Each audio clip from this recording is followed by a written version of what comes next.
Thank you, Mr. Chair. Our motion preserves the ability for this committee to expand eligibility for the Badger Care program. This is not a new debate in Wisconsin, but the opportunity in front of us with this motion is new. It's a once-in-a-generation opportunity for Wisconsin to leverage federal funds, save state taxpayer dollars, add more coverage or eligibility to individuals, close the uninsured gap, and reinvest those savings in our healthcare system and elsewhere.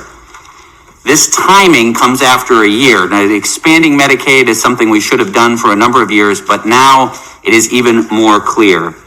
After 2020, in the year of COVID, our health system, its weaknesses and vulnerabilities of our constituents has been laid bare.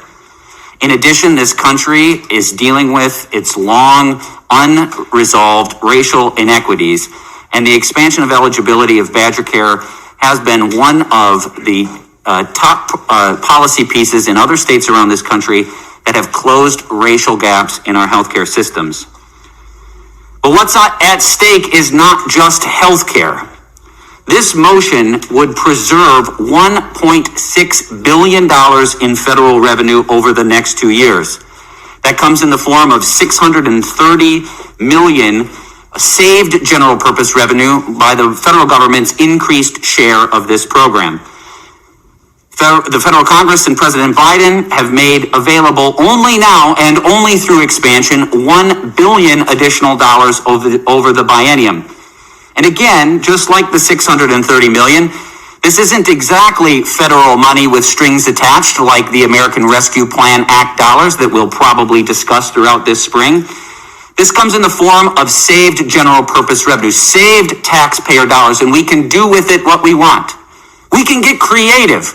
Senator Koenga, you have assured me that I will never gain admission to the CPA caucus, though I will try.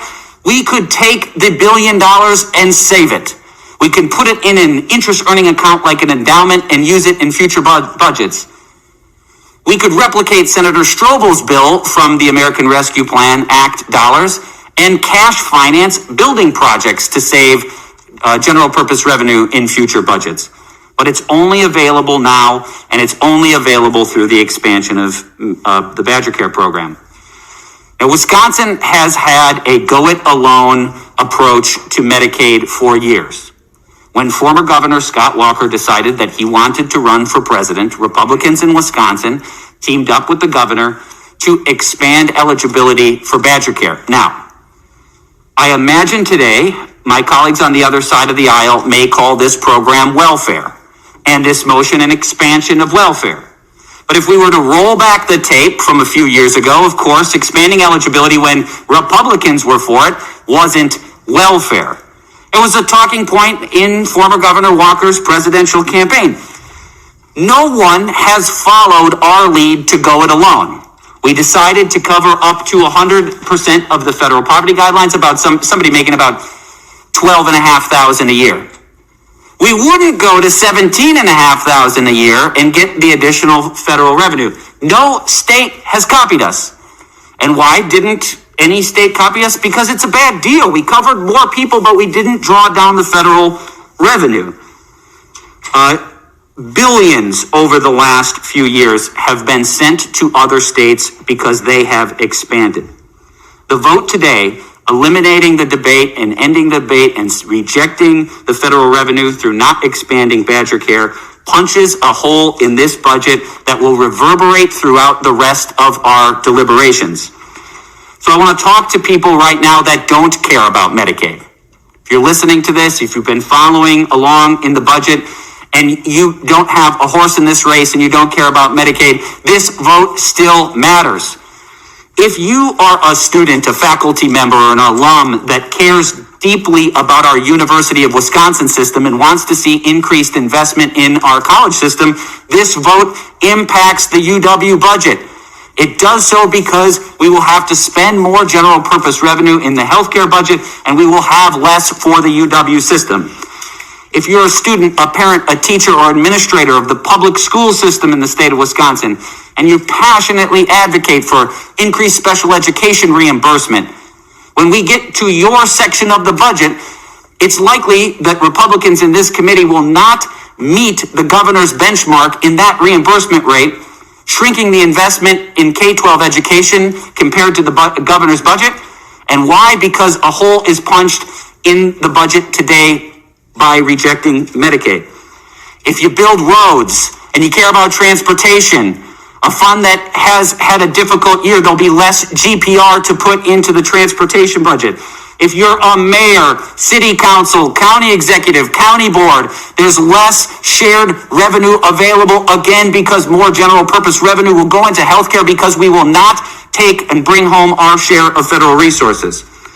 If you work in a hospital, work in a nursing home, or in the community in preventative health care, there will be less state resources invested in these needed areas because we are rejecting the expansion of Medicaid.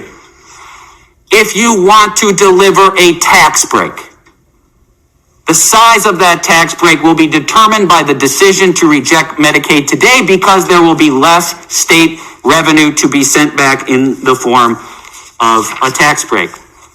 So why is Wisconsin a no state? We are an island in the Midwest.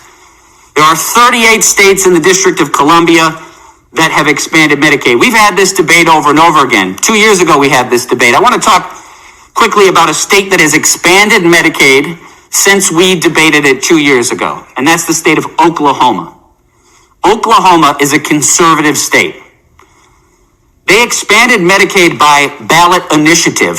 A slim majority of the electorate approved a statewide referendum on expanding Medicaid, despite elected Republicans, including their governor, campaigning on a vote no campaign.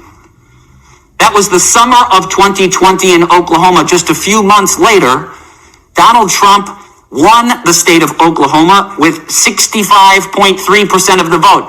Trump won 77 of 77 counties in Oklahoma in November of 2020.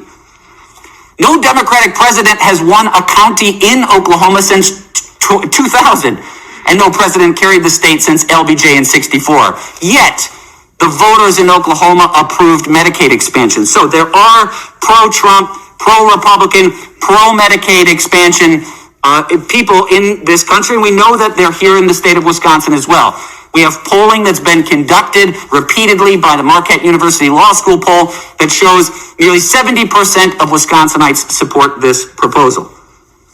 This decision will punch a hole in our budget, and it will reverberate throughout our budget deliberation this spring. This is a generational opportunity, only now and only if we say yes and expand Medicaid. The vote on motion 21 to maintain this item, to continue our deliberations and preserve the opportunity to expand Medicaid is yes. Thank you.